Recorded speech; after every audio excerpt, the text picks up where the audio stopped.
someone. Tembeni appeal. I'm thinking here.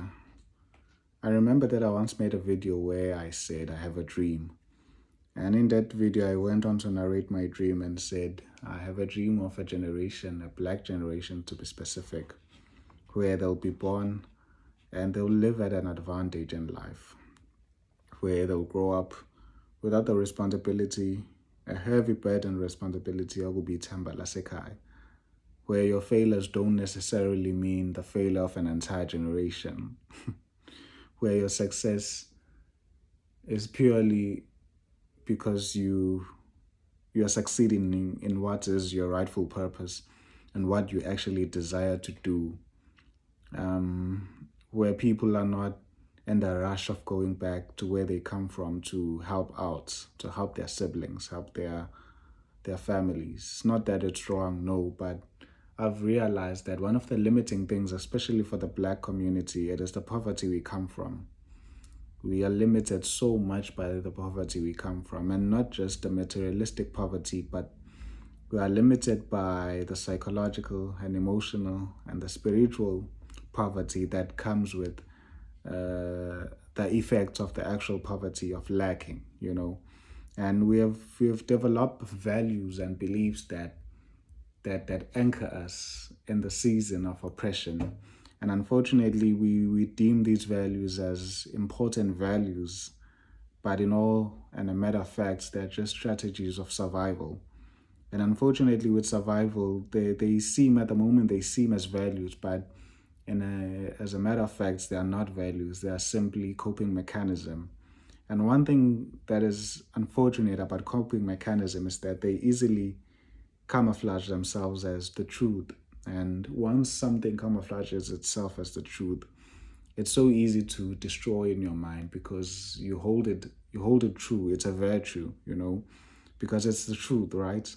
And unfortunately, we have beliefs that we have adopted, we have values that we have adopted, and we live by these values and beliefs. And unfortunately, any wrong convictions will easily lead to wrongful living.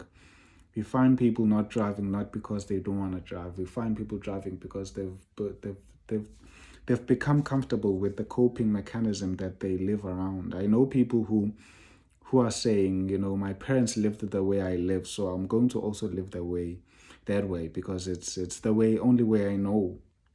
And it's one of the beliefs that come with poverty, the limiting belief that if ever I move out of this confinement, I am now exploring a danger zone where I might not actually survive. And one of the most priorities that poverty instills in your mind, it is the ability to survive. And we have a lot of people who have this skill as the best skill they have, the skill of survival. While it's very important in times of disaster, but it's not the ultimate mode one should live life in, the survival mode. Hence, it sends me back to that thing or that video I made where I said I have a dream.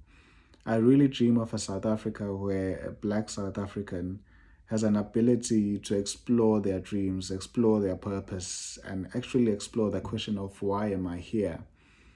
Why am I here on earth? Explore it to a point till they find their rightful assignment on earth.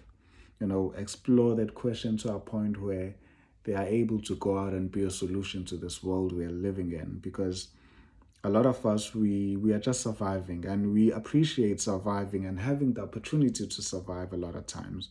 But one thing that we are missing is that the survival mode we're living in, it limits us. It doesn't put us at an advantage it doesn't put us at an emotional advantage. It doesn't put us at an economical advantage. It doesn't put us in any advantage whatsoever.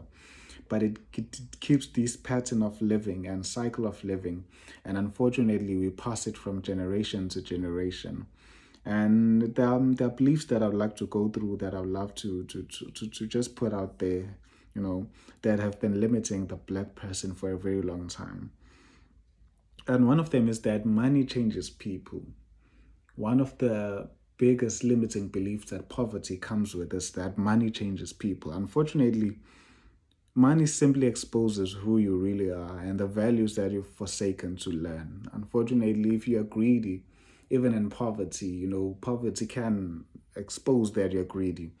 So does money. It can expose that. If you are a lawless person, you are not well disciplined, both money and poverty can expose that.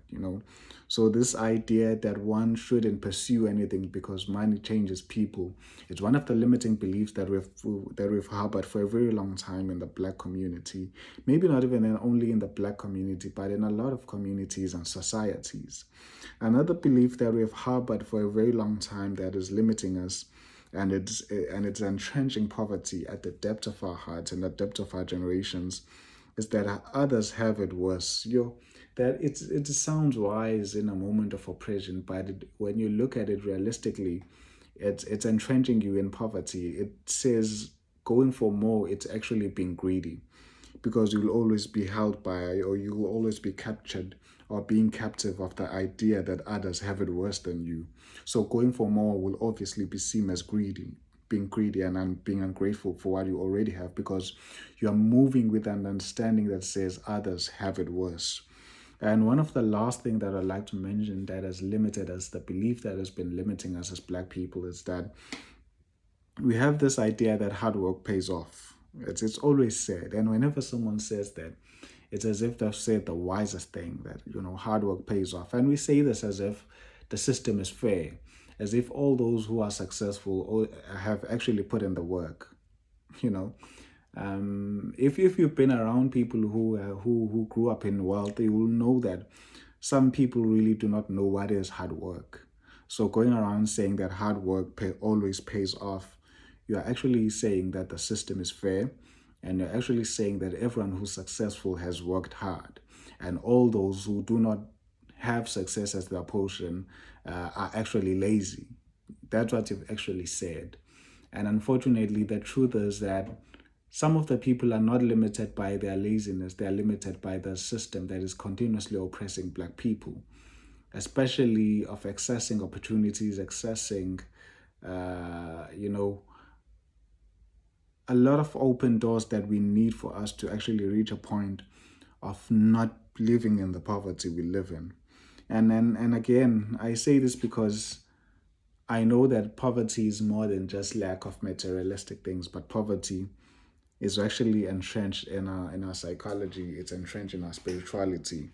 We have people who go around saying that God will provide and miss the opportunity of taking the responsibility to themselves and taking things to themselves, because it's also the same Bible that says God blesses the works of our hands. So it's easy to look at waiting, and we look at it as being patient with the Lord, whereas it can also be used as our laziness to actually go and work. And I know I'm just thinking out loud here, but one of the biggest concern and thing that I want to put out there with this video is that it's the question that says, are we fighting poverty only as a financial problem, or also as a psychological and spiritual architecture that shapes how people relate to possibility itself? I'll read it again. It says, are we fighting poverty only as a financial problem, or also as a psychological and spiritual architecture that shapes how people relate to possibility itself? Because without addressing the second, the first keeps reproducing itself, just with different numbers in the bank, you know? It continuously reproduces itself. And again, I say this, poverty is not only the lack of materialistic things and money, but we find people who are entrenched in poverty psychologically and spiritually. So as the Black community, I think we need to take this responsibility to ourselves, take the initiative to ourselves, and start, you know, uprooting all of these beliefs, all of these understandings that we have been taught. And another thing that says, like, poverty builds character. um, yeah, but let's have this conversation. What do you think?